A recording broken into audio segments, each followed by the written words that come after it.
శంకర్ గారు will speak. Thank you all. కాదు, రాశి కన్నా డ్యాన్స్ చేయడం లైవ్గా చూస్తారా? అయితే కామ్గా అయితే దానికి ముందు కామ్ నేను మాట్లాడి వినండి, ఓకేనా? మీరు కామ్గా ఉంటే త్వరగా మాట్లాడేసి త్వరగా అమ్మాయి డ్యాన్స్ చేస్తుంది. 2 minutes.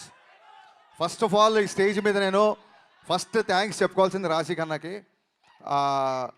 కళ్యాణ్ గారి డేట్స్ టైట్గా ఉన్నప్పటికీ నేను కాల్ చేయగానే జూమ్లో చెప్పనా కథ లేకపోతే ఫోన్లో చెప్పనంటే అసలు నువ్వేం కథ చెప్పొద్దు, నేను షూట్కి వచ్చేస్తున్నా అన్నారు. సో షూట్కి వచ్చి కథ విన్నాక అప్పుడు ఫస్ట్ సీన్లోకి వచ్చారు. థ్యాంక్స్ రాశి, I'm always indebted to you. Thank you so much. And ఈ సాంగ్లో ఇప్పుడు మీరు రాశి స్టెప్స్ చూసింది చాలా తక్కువ. సాంగ్లో కళ్యాణ్ గారితో బట్టి కుమ్మేసింది రాశి కన్నా దీంట్లో. అండ్ థ్యాంక్స్ రాశి for coming the promotions also. our entire Ustad Bhagat team is so thankful to you. So sweet of you. కాదు, జనాలు చూశారు కదా, ఆల్మోస్ట్ 1500 నుంచి 2000 మంది ఉండేవాళ్ళు సెట్లో. కళ్యాణ్ గారిని ఫస్ట్ టైం ఆ కాస్ట్యూమ్ రెడీ చేసుకొని కళ్యాణ్ గారిని సెట్లోకి తీసుకురాగానే ఆయన సెట్ని జనాల్ని చూసి ఏమన్నారు తెలుసా? మీరు వినండి. ఇప్పుడు ఏంటి ఇంతమందితో నేను డ్యాన్స్ చేయాలా అన్నారు ఆయన ఫస్ట్. అనగానే సార్ మరి దేవిశ్రీ ప్రసాద్ ఇచ్చిన బీట్స్కి ఆ మాస్ మూమెంట్కి మరి ఈ మాత్రం స్పాన్ కావాలి సార్ అనగానే ఆయన ఏమన్నారంటే, సరే దేనికైనా మానవ ప్రయత్నం ఇంపార్టెంట్, నా ప్రయత్నం నేను చేస్తా అన్నారు. అనగా నేను కొంచెం అలా సీరియస్గా అలా చూస్తుండిపోయా. అప్పుడు నా మొహం చూసి ఆయన, నువ్వు అలా ప్రతిదానికి చిన్న పుచ్చుకోకు, సంపేద్దాం పదా అన్నారు. సో ఆ రోజు నేను ఏమనుకున్నా అంటే నన్ను మోటివేట్ చేయడానికి అంటున్నారేమో అనుకున్నాను. కానీ లోపలికి వెళ్ళాక నా ఫుల్గా డ్యాన్స్ కూడా చేయలేదు. ఫస్ట్ రిహార్సల్ జస్ట్ ఇలా చూసుకొని స్టార్ట్ మ్యూజిక్ అని ఒక రిహార్సల్ అది చేస్తే సెట్ క్లాప్స్ విజిల్స్ దద్దరిల్లిపోయింది.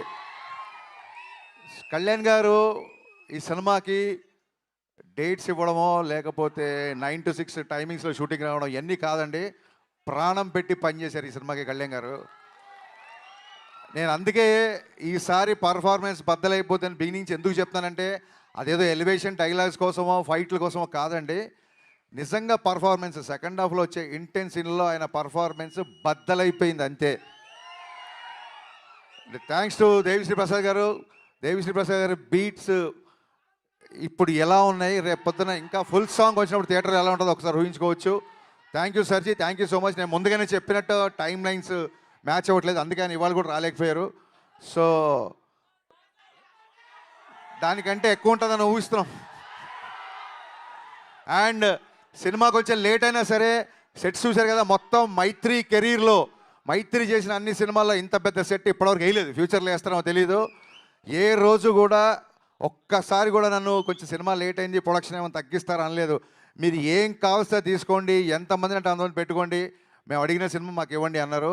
ఇలాంటి ప్రొడ్యూసర్లు దొరకడం నిజంగా నా అదృష్టం కాదు, నా పూర్వజన్మ సుకృతం. Sir Ravi sir, thank you so much. Thank you అండి. సౌండ్ వేసుకోండి. ఇంకా లైవ్ లో రాశి గారితో పాటు డైరెక్టర్ గారు కూడా ఒక స్టెప్ వేస్తే బాగుంటుంది కదా. కళ్యాణ్ గారి స్టైల్లో మానవ ప్రయత్నం చేద్దాం మరి. పండగ